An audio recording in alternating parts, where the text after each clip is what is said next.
Hi guys, just wanted to do a really quick video for you. Had a beautiful young lady come in today for her second assessment. So she came in for a first assessment where we found she had some significant difficulties with her working memory, her reading ability, maths was a bit tricky, understanding instructions from her teacher is particularly difficult. And so we reassessed her today for the way her brain processes the words she hears. And she was sitting on, out of 20, a 9 out of 20 for her right ear. She came in for reassessment today. She's jumped up to 15. Her left ear was at 12. It's now jumped up to 16. So that's her ability to process language one-on-one. If you get 20 out of 20, you don't have any auditory processing difficulties. And she had some processing difficulties there. When we look at her ability to ignore one ear and focus on another ear, her previous score, left ear, when she's focusing on a right ear, her left ear was 3, so she answered some in her left ear, she didn't need to.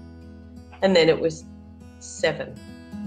This time it was 2, so she's gotten a little bit better, but it's jumped to 13. So it's almost doubled. Her ability to ignore and attend to information is almost doubled in that ear. Now, for the other way around, so left ear ignoring right ear, she was 3. So she had really no ability to use her left ear and ignore her right ear to attend to information. It's now 10. So from 3 to 10. Amazing. And when she's got to answer information from both ears, she's gone from left ear 8 up to 11 and right ear 7 up to 11. So that's just fantastic. So this young lady is understanding more of the information that she hears around her. She's going to develop some confidence in her abilities now because she's going to be more sure with what she hears and how she processes the world. So that's just fantastic. So hoping that she will be able to receive some more support from her school when they see that we're actually making change. Things that the school has done previously or other schools have done previously may not have been effective because we're not working at the right level. So more reading is not going to help her to develop these auditory processing skills. So a lovely little girl that came yesterday, poor little Poppet, she works so hard at trying to be able to read.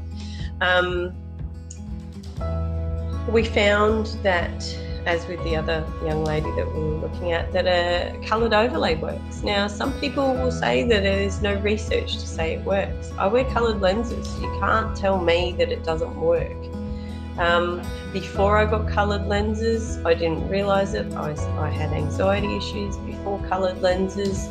I would wear glasses, but they weren't clear. It was extremely difficult for me to still see the page even with a prescription.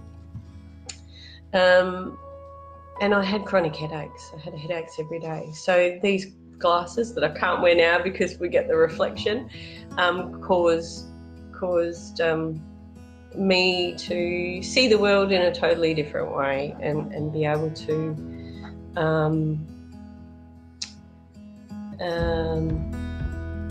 float through instead of struggle through. So this little girl, we found that she would read words in reverse and has lots of eye tracking problems, which we know she's got special prescriptions so that the left eye will track with the right eye. The problem with that is it's a reflex. It's quite a high reflex. It's a postural reflex to have the eyes track correctly. And the only way we can really improve this is if we do exercises. But the exercises won't stick if we've still got our retained primitive reflexes active. So we're going to work on our reflexes. But she found that a turquoise coloured overlay, so that's a coloured sheet over her work, improved her fluency. So she had less angst, less fight to try and get these words out when she was reading, and her grandma and her mum couldn't believe the improvements.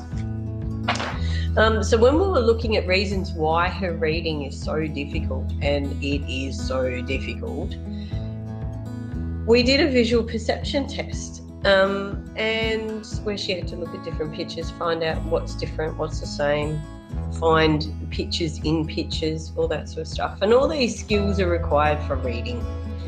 And if they aren't at age level, and she's 7 years, her visual skills ranged from, the highest was 8.3, which is great. So she's good at Lego, even though she hates Lego. So it's one of the components, all the way down to below 4. So 1, 2, 3, 4 of her visual perception out of the 7 are below 4 years of age. Her brain is not developmentally ready to be able to read. That's what that tells us. So we need to do things to create the nerve nets in the brain. And the way we can do that is through our rhythmical movement therapy and with our auditory perception therapy. And when we improve those, the connections wire up and information can get to where it's meant to go, which is your frontal lobe. So it's got to travel a fair way. So her reading and her spelling are extremely low. She was sounding them out. She was using all the right strategies. So she's putting in place everything that these great teachers are trying to teach her. She's listening to grandma, she's listening to mum, and yet it's still not happening. She's holding a breath when she's labouring through work, meaning that she's under significant cognitive load. So we need to look at her breathing and help her with that. Reading skills when she has time at around 7, and when she's under pressure, they're under 6. She has some markers for dyslexia, but not enough, just enough to cause her enough grief in school. So hoping that when we do a reassessment in 8 weeks, that we're going to see some lovely improvements in the way she processes spoken language. She now has a reason for why things are hard, and that she isn't silly. It's that her brain tricks her.